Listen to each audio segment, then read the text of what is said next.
Hello dear students, स्वागत है आप सबका हमारे चैनल कंसेप्टम एकेडमी पे। तो जैसा कि पिछला लेक्चर हम लोगों ने रिप्रोडक्टिव हेल्थ के ऊपर देखा था, एनसीईआरटी के फर्स्ट 2 पेजेस का डिस्कशन करा था। आज हम लोग पेज नंबर 59 के बारे में बात करेंगे। तो पहले तो आप लोग कमेंट करके बताइए कि पिछला वीडियो कैसा लगा और आप लोग कैसा फील कर रहे हैं अपने नेक्स्ट वीडियो के लिए। चलिए स्टार्ट करते हैं बिना टाइम वेस्ट किए हुए। और आपको बता दें कि इस लेक्चर का जूम पे डाउट सेशन भी होगा। ये रहा मेरा व्हाट्सएप नंबर, आप व्हाट्सएप नंबर पे मुझे मैसेज करके अपने डाउट्स को भी पूछ सकते हैं। बहरहाल स्टार्ट करते हैं। तो आज पेज नंबर 59 के हिसाब से हमारा टॉपिक है population stabilization and birth control. जिसमें जो सबसे पहला टर्म पढ़ने वाले हैं वो है डेमोग्राफी। डेमोग्राफी की अगर बात करें तो ये क्या होता है?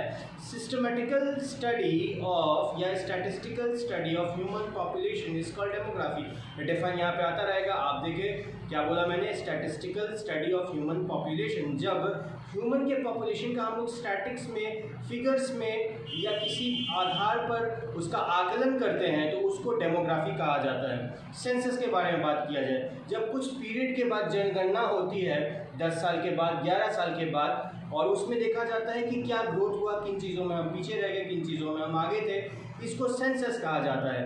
तो सेंसस जो है, जैसे लास्ट इंडिया में जो सेंसस हुआ था वो 2011 में हुआ था, और उसके बाद सेंसस होना स्टार्ट हुआ तो बहुत सारी चीज़ें हुई जो हम लोग से छुपी नहीं है। बहरहाल हम लोग टॉपिक से डिस्कशन ना हटाते हुए आगे बढ़ते हैं। तो सबसे पहला बात है डेमोक्रेसी। आप डेमोग्राफी आप समझ गए, आप सेंसस समझ गए कि क्या है सेंसस, कि एक पीरियोडिक, यहाँ पे आप डिफाइन इसका देख सकते हैं, यानी कि कुछ रेगुलर इंटरवल्स पे जब जो जनगणना होती है कि हम अब 10 साल बाद कहाँ हैं, हमारे जो लोग हैं वो, उनका लिटरेसी रेट बढ़ा है या घटा है, या क्राइम में बढ़ोतरी हुई है, कमी हुई है, रेप्स में, या फिर अच्छी चीज़ों में, या फिर हमारा लाइफ स्टैंडर्ड कितना ज़्यादा रेज हुआ नहीं हुआ। तो ये सारी चीज़ों का एक एनालिसिस होता है जो करते हैं। जैसे ये सब करना क्यों ज़रूरी है? जैसे सपोज दैट कि आप ही कोई फैमिली चलाते हैं, तो फैमिली चलाने में आप देखेंगे ना कि आपका एक महीने में कितना इनकम है और कितना एक्सपेंडिचर है। उस हिसाब से आप अपना घर चलाते हैं।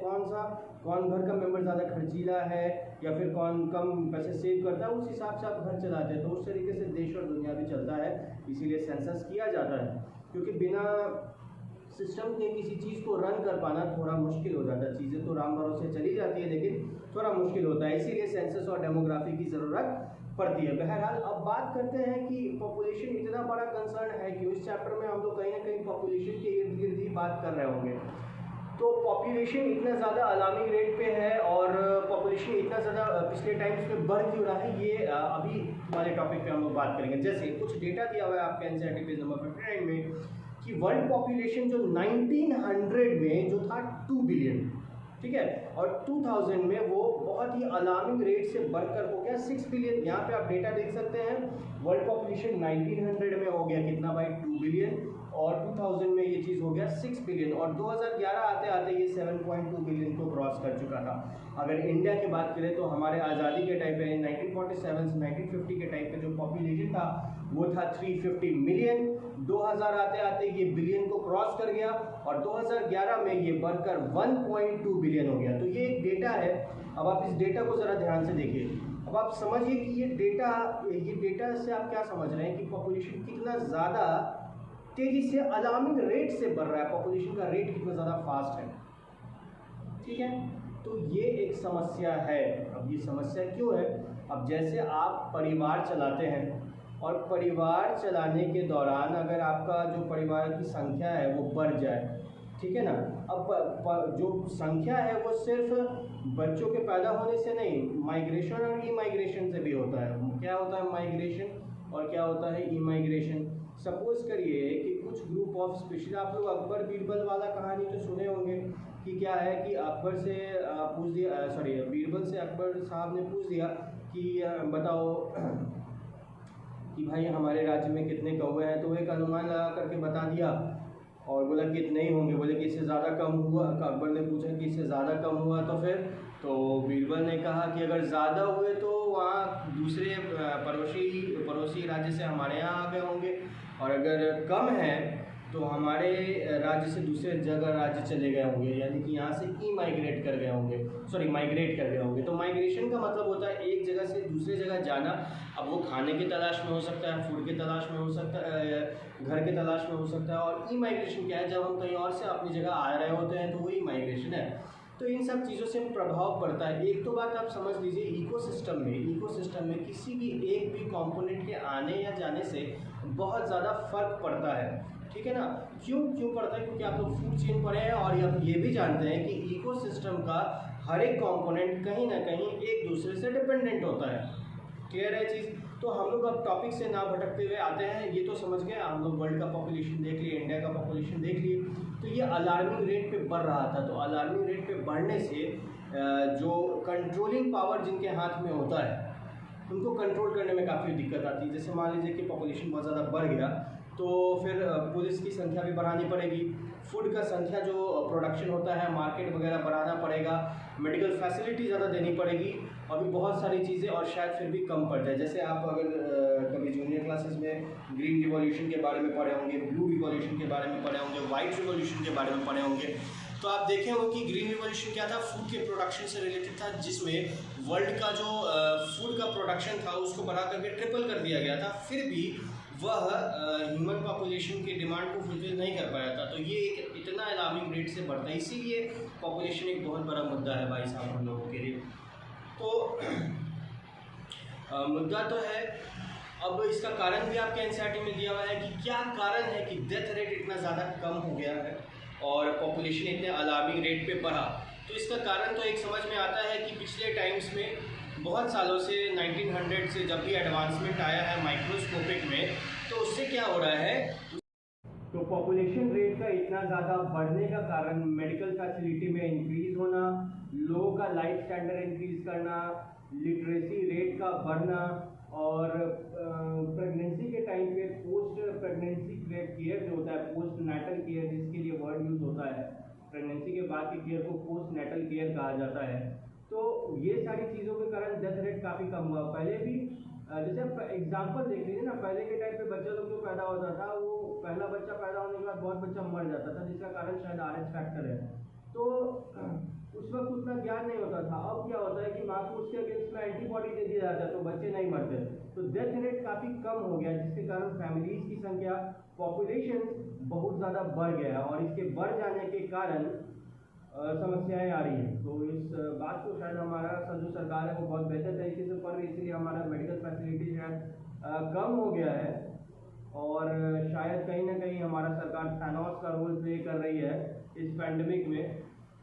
खैर ये हमारा पॉइंट ऑफ डिस्कशन नहीं है, मैं क्या बोलना चाह रहा हूँ आप लोग बहुत बेहतर तरीके से समझ गए होंगे। थैनोस के बारे में तो आप लोगों ने सुना होगा। थैनोस क्या करता है, थैनोस भाई देखता है कि वो दुनिया में अगर प्रॉब्लम बढ़ रहा है तो उसका उसको कारण लगता है पॉपुलेशन। वो पॉपुलेशन को सीधा हाफ कर देता है, तो फिर सारी चीज़ें जो चीज़ें जितनी ज़्यादा अवेलेबल है, रिसोर्सेज उतनी ही है, लोग ज़्यादा हो रहे तो लोग को ज़्यादा कर दो। तो ये थैनोस का रूल चलता है। बहरहाल आगे बढ़ते हैं। तो ये आप कॉज ऑफ पॉपुलेशन समझ गए कि मेडिकल फैसिलिटीज़ बढ़ने के कारण, लाइफ स्टैंडर्ड बढ़ने के कारण डेथ रेट कम हुआ है, जिसके कारण पॉपुलेशन बढ़ा। अब पॉपुलेशन किन चीज़ों पर डिपेंड करता है? सबसे पहली बात, ये दो कंपोनेंट्स इसका है, एक है IMR और एक है MMR। मैं आपको पहले ही बोला था कि इस चैप्टर में बहुत ज़्यादा शॉर्ट वर्ड्स, एब्रिविएशन आने वाले हैं, एब्रिविएशंस आने वाले हैं, उसको आप लोग लिखेंगे। एक है IMR। IMR का जो फुल फॉर्म होता है वो होता है इन्फेंट मोर्टेलिटी रेट, यानी बच्चे के पैदा होने का रेट है IMR। और एक है MMR यानी मैटरनल मोर्टेलिटी रेट, यानी कि बच्चे के मरने का रेट है, बच्चे के नहीं डेथ का रेट है। और जब भी ये डेथ का रेट है, किसी का भी हो सकता है। चलिए, तो जाहिर सी बात है कि IMR क्या है भाई, आप IMR अगर यानी कि किसी के पैदा और बच्चों के या किसी स्पीशीज के पैदा होने का रेट बढ़ेगा तो पॉपुलेशन बढ़ जाएगा। पॉपुलेशन और तब बढ़ेगा जब डेथ रेट कम होता चला जा रहा है और IMR बढ़ता चला जा रहा है। यही अभी प्रेजेंट सिचुएशन में हो रहा है। लेकिन होना क्या चाहिए, जो IMR है वही MMR भी हो, तो पॉपुलेशन इक्विलिब्रियम में रहेगा, जो थोड़ा सा मुश्किल है। तो अब हम लोग MMR की तरफ तो शिफ्ट नहीं करते हैं, मतलब ऐसा नहीं कर सकते ना कि चलो मारना शुरू करो, मार तो नहीं सकते हैं। हमारे हाथ में क्या है, हमारे हाथ में है कि हम लोग जो भी बच्चे पैदा हो रहे हैं उसको कंट्रोल कर सकते हैं, ठीक है। तो हम लोग MMR को कंट्रोल उतना शायद नहीं कर पाए। हाँ, एक्सटर्नल एनवायरमेंटल फैक्टर्स कंट्रोल करते हैं, लेकिन हम लोग नहीं कर सकते हैं, ये हम लोगों के ह्यूमन राइट्स नहीं है, ठीक है ना। तो IMR को कंट्रोल कर सकते हैं। तो चलिए अब हम लोग देखेंगे कि कैसे कंट्रोल किया जा सकता है पॉपुलेशन पॉपुलेशन को, तो कुछ आइडियल कंट्रासेप्टिव तरीका क्या होता है, कंट्रासेप्टिव क्या होता है, वर्ड कंट्रासेप्शन, पहले इस पे फोकस करो। कंट्रासेप्शन वर्ड का मतलब होता है कि मतलब समझिए कि मेल और फीमेल का कोइटस हुआ, पॉपुलेशन हुआ, या फिर दोनों में इंटरकोर्स हुआ, लेकिन बेबी नहीं चाहते हैं, यानी कि एक अच्छा फैमिली लाइफ, जैसे कि ऑडियो विजुअल्स के द्वारा और प्रिंट मीडिया के द्वारा ये बहुत समझाने की कोशिश की जाती है, और परिवार वगैरह वाला फोटो लगा करके हम तो हमारे तो जैसा पिक्चर्स आप लोग यहाँ पर देख सकते हैं कि ये फैमिलीज को बताया जाता है। अच्छा, आइडियल कंट्रासेप्टिव को डिस्कशन करने से पहले हम लोग ये डिस्कशन कर लेते हैं कि क्या कुछ तरीका ऐसा हो सकता है जिस तरीके की मदद से हम लोग लोगों को ये बता सके या लोगों में ये एक प्रेरणा दे सके कि छोटा फैमिली ही अच्छा फैमिली है।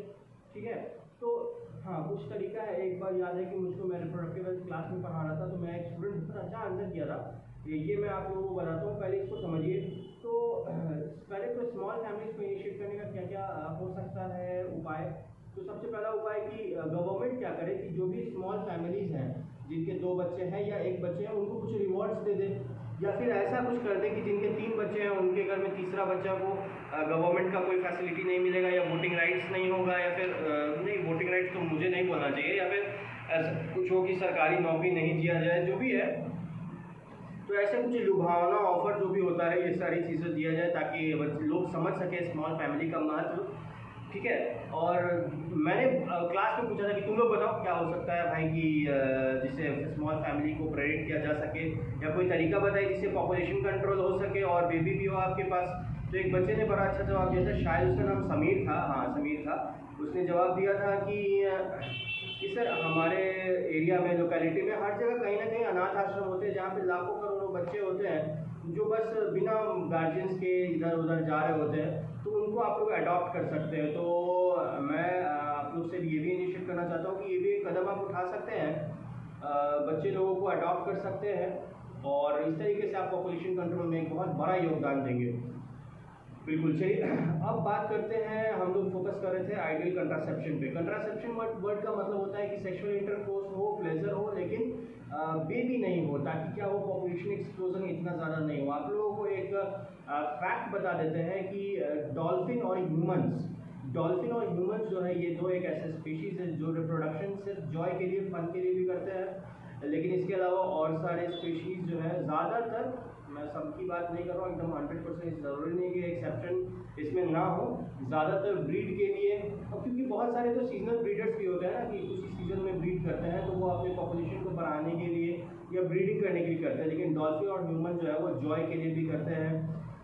चलिए अब बात करते हैं कंट्रासेप्शन। तो आप समझ गए क्या है कंट्रासेप्शन, एक ऐसा तरीका जिसमें सेक्सुअल इंटरकोर्स हो, फिजिकल अटैचमेंट हो, लेकिन बेबी नहीं हो, ताकि पॉपुलेशन कंट्रोल किया जा सके। तो हम लोग देखिए कि बहुत सारा कंट्रासेप्टिव मेथड्स के बारे में टीवी वगैरह में, न्यूज़ वगैरह में, पेपर्स वगैरह में हम लोग देखते हैं।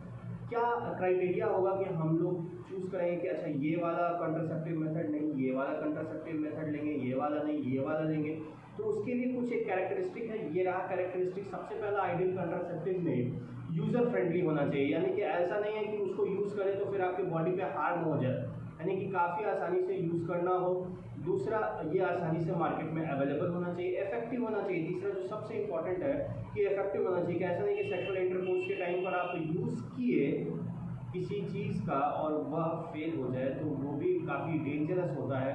उसके बाद नेक्स्ट वन, इसकी कोई साइड इफेक्ट नहीं होना चाहिए उसका बॉडी पे, ना ही मेल के बॉडी पे, ना ही फीमेल के बॉडी पे, मोस्टली फीमेल के बॉडी पे नहीं होना चाहिए। और सबसे बड़ी बात, last but not the least, जिस पे जाते हैं बहुत ज़्यादा, ह्यूमंस की सेक्सुअल डिज़ायर में कोई ज़्यादा इफेक्ट नहीं पड़ना चाहिए, कि सेक्सुअल इंटरकोर्स का जो जॉय है वो ख़त्म ना हो, और फिर भी जो हमारा मकसद था कंट्रासेप्शन का कि बेबी ना हो, वो हो जाए। तो ये सब कुछ मेथड्स आइडियल कंट्रासेप्टिव का, जिससे आप जज कर सकते हो कि कौन सा जो कंट्रासेप्टिव मेथड है ये हमारे लिए सही होगा। जैसे यहाँ पे पिक्चर्स देख सकते हैं कुछ कंट्रासेप्टिव मेथड्स का, जैसे कॉन्डम्स है, मेल कॉन्डम होता है, फीमेल कॉन्डम होता है, ये सब कुछ ऐसा डिवाइसेज है, बैरियर मेथड्स है, जिसकी वजह से पॉपुलेशन हम लोग क्या कर सकते हैं, बैरियर लगा सकते हैं कि मेल और फीमेल का गैमेट मिले ही नहीं, ना मिलेगा, ना फ्यूजन होगा, ना गैमेट का, ना जाइगोट का फॉर्मेशन होगा, ना बेबी का फॉर्मेशन होगा। चलिए अब आगे बात कर लेते हैं कुछ नेचुरल मेथड्स। अपने पेज एनसीईआरटी को पलटिए, आगे देखिए नेचुरल मेथड्स के बारे में बात कर लेते हैं। नेचुरल मेथड्स क्या तरीका है? नेचुरल मेथड्स एक ऐसा तरीका है जिसमें हम लोग नेचुरल तरीके से, मतलब बिना किसी टैबलेट, बिना किसी एंजाइम या बिना किसी फिजिकल चीज़ के हम लोग रोक सकते हैं प्रेगनेंसी को। जी हाँ, सही सुना आपने। नेचुरल मेथड में सबसे पहला आता है पीरियोडिक एब्सिस्टेंस। ध्यान से सुनेंगे, पीरियोडिक एब्सिस्टेंस क्या है। आप लोग मेंस्ट्रुअल साइकिल पढ़े, मेंस्ट्रुअल साइकिल को मैंने आपको बहुत डिटेल में पढ़ाया है। मेंस्ट्रुअल साइकिल में आप देखे हैं कि 14th डे पे ओव्यूलेशन होता है। तो 14th डे पे जब 28 डे का जो मून का लूनर मंथ का जो चलता है साइकिल, तो उसमें आप क्या करेंगे, पीरियोडिक एब्सिस्टेंस कब से कब तक हो सकता है? तो 10 से लेकर मान लेते हैं 17, यानी कि 14th डे पे होता है ना, तो उससे 3 दिन पहले और 3 दिन बाद का केस रख लेते हैं।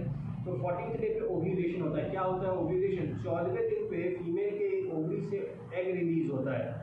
अगर उस टाइम पे कोई बंदा कोइटस करता है, कॉपुलेशन करता है, फिजिकली इंटरेक्ट करता है फीमेल के साथ और स्पर्म उस वक्त पहुंच गया, तो फर्टिलाइजेशन करने का चांस सबसे ज़्यादा होगा। तो पीरियोडिक एब्सिस्टेंस का पीरियड होता है फीमेल के मेंस्ट्रुअल साइकिल के दौरान, जिस वक्त प्रेग्नेंट होने का चांसेस सबसे ज़्यादा कम होता है, सबसे ज़्यादा होता है।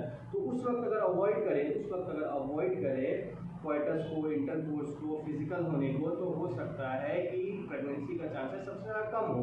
10 से 17 खतरा तो फिर भी बना रहता है, लेकिन 10 से 17 ये एक तरीका हो गया। उसके बाद है विड्रॉल मेथड। विड्रॉल मेथड भी है, it needs experience. Withdrawal method क्या है भाई? ये एक ऐसा मेथड है जिसमें कि सेक्सुअल इंटरकोर्स के दौरान जो मेल है वो अपना पेनिस इजैकुलेशन से जस्ट पहले बाहर निकाल देता है, ताकि स्पर्म इंटर ही नहीं कर पाए फीमेल के वेजाइना में। उसके बाद तीसरा जो है वो है लैक्टेशनल एमेनोरा। याद रखेंगे, लैक्टेशनल एमेनोरा। लैक्टेशनल का मतलब होता है, ये तीसरा मेथड है, मैं स्लो बताता हूँ, शायद मैं फास्ट जा रहा हूँ। लैक्टेशनल एमेनोरा, लैक्टेशनल का मतलब होता है मिल्क का प्रोडक्शन, ठीक है। एमेनोरा का मतलब होता है नॉट मेंस्ट्रुएटिंग। ठीक है, ध्यान से सुनो, मैं बोलता हूँ ना वर्ड्स को कैसे सीखना है, बायो को वर्ड्स को तोड़ के सीखना है। लैक्टेशनल का मतलब होता है मिल्क का प्रोडक्शन, एमेनोरा का मतलब होता है नॉट मेंस्ट्रुएटिंग। इसका मतलब मैं पूरी डिटेल में बताता हूँ। जब माँ के पेट में बच्चा होता है तो जेस्टेशन पीरियड चलता है, 9 महीने तक माँ अपने बच्चे को पेट में रखती है। वो जेस्टेशन पीरियड के बाद जब डिलीवरी होता है, तो डिलीवरी के लिए बायोलॉजिकल टर्म यूज़ किया जाता है पार्ट्यूरेशन। क्या यूज़ किया जाता है? पार्ट्यूरेशन। पार्ट्यूरेशन के बाद मदर के ब्रेस्ट में, पिछले क्लास में बताया था कि मदर के ब्रेस्ट में डिफ्रेंशिएशन होता है और एम्प्यूला मिल्क का प्रोडक्शन करता है, जिसको लैक्टेशन कहते हैं। अब उस केस में क्या है भाई कि जब लैक्टेशन होता है तो लैक्टेशन लगभग 6 मंथ तक होता है, और जब तक लैक्टेशन होता है मेंस्ट्रुअल साइकिल नहीं चल रहा होता है। अब आप क्या लीड कर सकते हैं? जब लैक्टेशन के दौरान मेंस्ट्रुअल साइकिल नहीं चल रहा है, तो मेंस्ट्रुअल साइकिल के 14th डे पे ओवम का फॉर्मेशन होता है। जब मेंस्ट्रुअल साइकिल नहीं होगा तो ओवम भी रिलीज नहीं होगा, और जब ओवम भी रिलीज नहीं होगा तो जाइगोट का फॉर्मेशन होने का बात ही नहीं है। तो वो एक ऐसा टर्म पीरियड है लैक्टेशनल एमेनोरा, जिस वक्त कोइटस, कॉपुलेशन या फिर सेक्सुअल इंटरकोर्स करने के दौरान लेडी प्रेग्नेंट होने के चांसेस नील रहता है। नील वर्ड का यूज़ करता है आपका एनसीईआरटी, अगर आप जाकर के ध्यान से देखेंगे तो आप लोग समझ गए लैक्टेशनल एमेनोरा क्या है भाई। एक ऐसा पीरियड है जिस वक्त मिल्क का प्रोडक्शन लगभग 6 महीने तक होता है, और उस वक्त मेंस्ट्रुअल साइकिल नहीं चलता है, तो ओवम का प्रोडक्शन नहीं होता है। ओवम का प्रोडक्शन नहीं होता है तो प्रेगनेंसी का चांसेस लीस्ट रहता है, नील रहता है। ये था लैक्टेशनल एमेनोरा। तो 3 हम लोग नेचुरल मेथड्स देख लिए हैं, एक पीरियोडिक एब्सिस्टेंस, एक विथड्रॉल मेथड, एक लैक्टेशनल एमेनोरा। क्या था, फिर से समझाने की जरूरत नहीं है ना। पीरियोडिक एब्सिस्टेंस क्या है, फिर से एक बार बोल देते भाई, 10 से 17 दिन तक उस वक्त सेक्सुअल इंटरकोर्स मत करना, क्योंकि उस वक्त 14th डे पे ही ओवम रिलीज होता है, ठीक है। विड्रॉल मेथड है पेनिस को वेजाइना से इजैकुलेशन स्पर्म अंदर जाने से रोकना, बाहर निकाल देना। तीसरा मेथड लैक्टेशनल एमेनोरा, तो अभी इतना बकवास नहीं है कि मिल्क का प्रोडक्शन जब होता है तो मेंस्ट्रुअल साइकिल नहीं चलता है। कब? जब किसी भी बेबी मेल या फीमेल के पैदा हो जाने के 6 महीना तक, ठीक है, नील रहता है चांसेस। ये हो गया, ये था नेचुरल मेथड। अब बात कर लेते हैं बैरियर मेथड्स की। क्या होता है बैरियर मेथड्स? बैरियर मेथड्स में जैसे कि कुछ आ गया, कॉन्डम्स है, डायफ्राम है, सर्विकल कैप्स है, वॉल्ट्स है। तो ये सब कुछ ऐसा बैरियर्स है जो, बैरियर का मतलब क्या हुआ, जैसे रोड पे आप देखते हैं बैरियर होता है, आप जा रहे हैं जो बीच में बैरियर लगा दिया, रोक दिया, अब आप आगे नहीं जा सकते। उसी तरीके से स्पर्म और ओवम के बीच में बैरियर लगा दिया जाता है कि दोनों यूज ना कर सके, यानी कि पेनिस के ऊपर या वेजाइना के अंदर इंसर्ट कर दिया जाता है कॉन्डम्स को, सो दैट कि फिजिकल मीटिंग नहीं हो किसका, स्पर्म और ओवम का। तो यही तरीका है वॉल्ट्स का, डायफ्राम का। ये रबर के लैटेक्स का बना हुआ होता है। ठीक है, सब बैरियर मेथड्स है, ये तो समझ गए। ये सब आप डायग्राम देख सकते हैं यहाँ पे, इसका क्लियर है। आगे बढ़ा जाए, यानी ये फिजिकल तरीका है स्पर्म और ओवम की मीटिंग को रोकने का, ताकि ये बैरियर मेथड्स की। बैरियर मेथड्स तो आप लोग समझ गए। अब आगे बात करते हैं स्पर्मिसाइड्स की। कुछ क्रीम्स जेल्स आते हैं जो कंट्रासेप्टिव मेथड, जैसे स्पर्मिसाइड्स होता क्या है, स्पर्मिसाइड्स वर्ड का ही मतलब होता है स्पर्म को किल कर देना। तो मार्केट में कुछ ऐसा जेल, कुछ ऐसे फोम्स आते हैं जो सेक्सुअल इंटरकोर्स से पहले फीमेल के वैजाइना में लगाया जाता है, जिससे क्या होता है कि कोइटस के दौरान स्पर्म का जो मोटिलिटी है या स्पर्म जो है वो किल हो जाता है, वो पहुंच ही नहीं पाता है। तो ये सब कुछ ऐसा तरीका है आइडियल कॉन्ट्रासेप्शन का, जिससे हम लोग पॉपुलेशन एक्सप्लोजन को कंट्रोल कर सकते हैं। ठीक है, मुझे लगता है कि इस वीडियो आज बना है उसमें थोड़ा सा साउंड का प्रॉब्लम है, तो मैं आप लोगों से ये कहूँगा कि आप लोग ईयरफोन का यूज़ करें और बेहतरीन तरीके से इसको समझें, और चैनल को लाइक करें, शेयर करें, सब्सक्राइब करें, ताकि इस तरीके की वीडियो मैं आपके सामने बनाता रहूँ। माफ़ी चाहूँगा अगर साउंड में थोड़ा सा कमी हो गया है, तो आप लोग प्लीज़ ईयरफोन्स का यूज़ करें। चलिए ठीक है।